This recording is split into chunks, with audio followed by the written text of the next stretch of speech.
Good morning, Questers. I wanted to talk about a couple things today. I wanted to talk about some of the things I've been working on this week. I wanted to encourage you guys in your projects that you guys are working on. And then I also wanted to kind of touch on board game mechanics. What's a board game mechanic? Where can you find a list to kind of draw from for inspiration or just to see what other things are out there? When you come up with a theme, right? You sometimes want to find something that matches that theme. And so we'll kind of talk about that. So, starting off, I just want to encourage you guys. Um, you have some great ideas out there.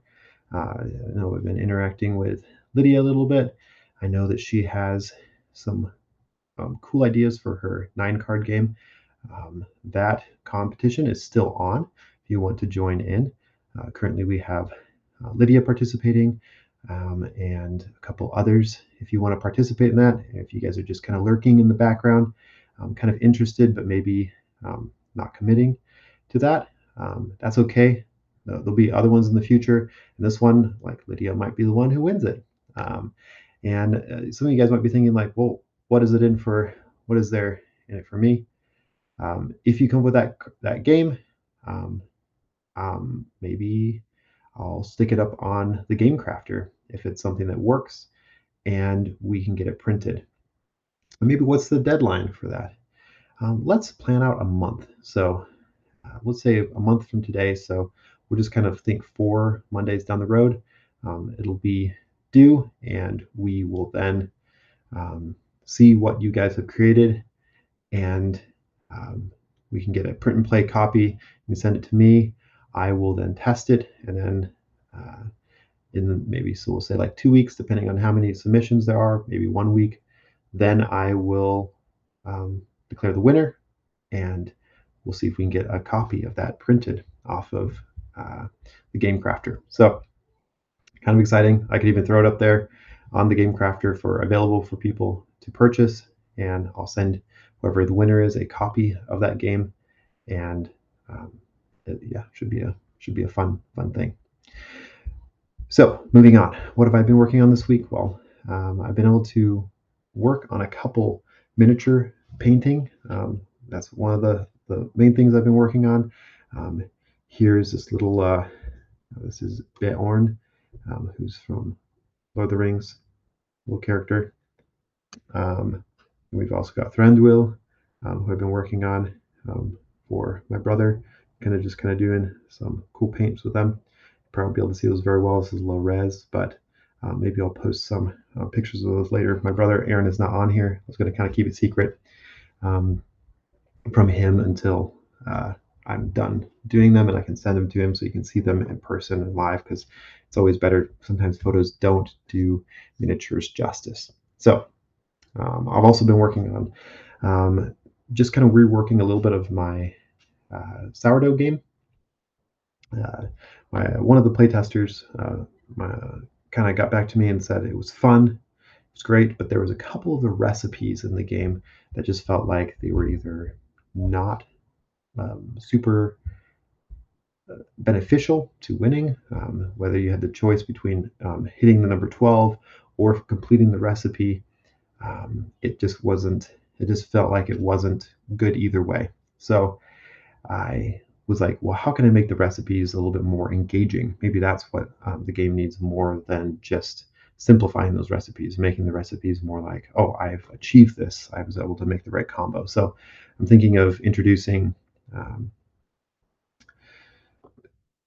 just a couple different icons into the game so that you maybe have different ingredients. Then you can create these different recipes based off of those ingredients. So it's an idea. I'll be working on it this week to try to get it done by Friday. So that's sort of this is what I'm doing this week. And so in that, I encourage you guys under this post, when I post this video, to write down some of the things that you are looking forward to working on this week.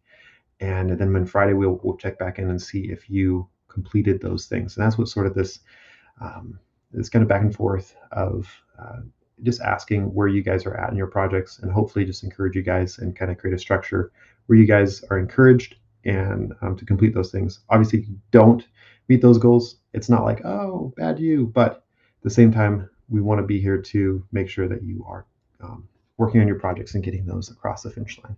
Finally, let's talk about mechanics. What are mechanics? So mechanics are how games work, right? There's a lot of different mechanics out there, and a mechanic is essentially a a thing in a game that is usually like something that you are doing over and over again, right? There's maybe you're just say like it's really simple mechanic is in uh, War, right? You know the game War. It's super easy where you divide up a normal deck of cards and then you just lay out a card, right?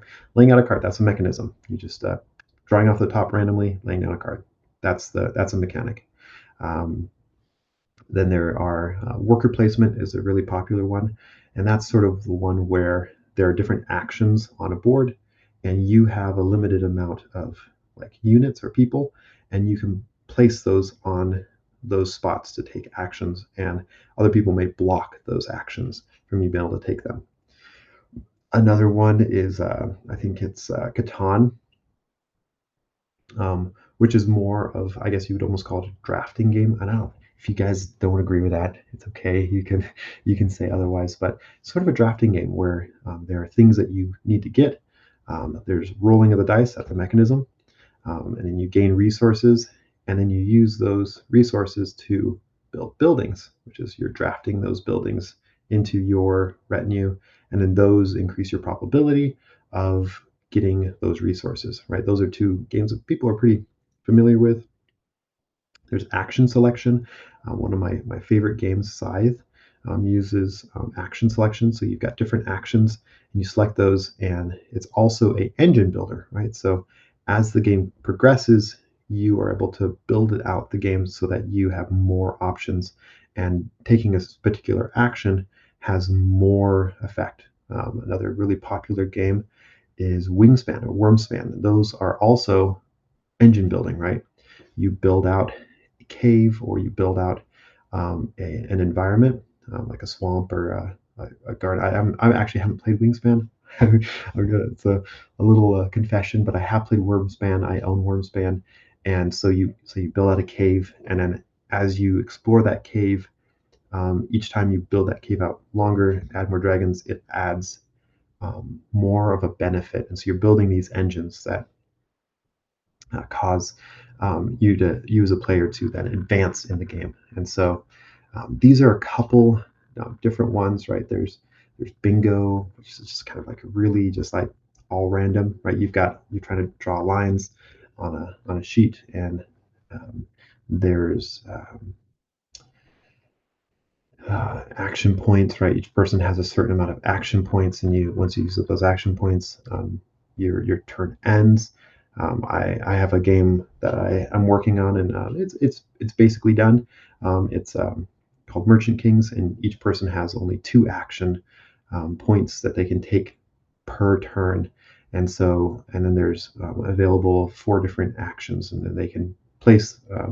They can decide which one of those two actions they want to take in order to either to trade or to travel or to um, upgrade their boat or to um, add on to their boat. And so these are the sort of the different actions that they have.